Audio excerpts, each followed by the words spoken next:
Sanctions issues further and speak live to political analyst Alexandr Селиванов, now joining us here on RT International this morning. Good to see you, sir. Thanks for coming on. The EU and the US are targeting Russia's strategic economic sectors with their sanctions. Why do you think Moscow chose their version for agricultural sanctions?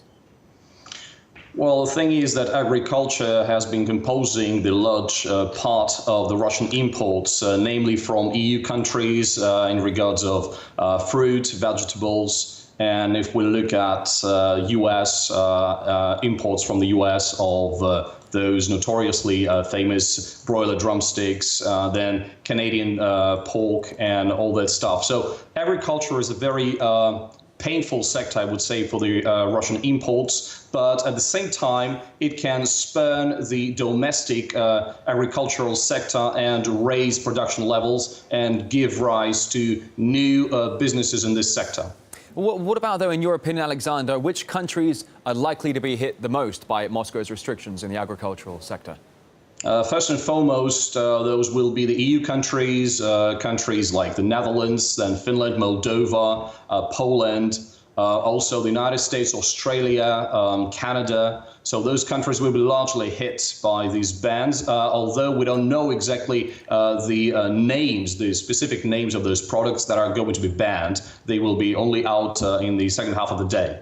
Alexander, the Raiffeisen Research Group believes the EU could lose up to $12 billion annually because of these food restrictions, but won't it also hurt Russia to some degree? I think in the short run, in the short term, they will affect Russia in a very negative way because we will inevitably see the reaction from the market. The prices will, I think, rocket for some food names like I think mostly elite goods, also dairy products, because it will take some time before, for example, Belarusian dairy products will replace the Baltic products, the Dutch products like cheeses, for example. But in the long term, this will have a positive effect on the domestic agricultural production, and I think the market will stabilize, provided that yesterday the president gave order to impose strict control on the price formation. Alexander, what about the sanctions that Washington has imposed on Russia? Are they working? Oh, Alexander, I think we've just lost you for a moment there. The signal has frozen up. Alexander, it's Rory here in the studio. Can't sense. Oh, sorry, guys, just a moment. We've got him. Alexander, I've got you back. Just stand by for a second. Are the US sanctions against Russia, are they being effective?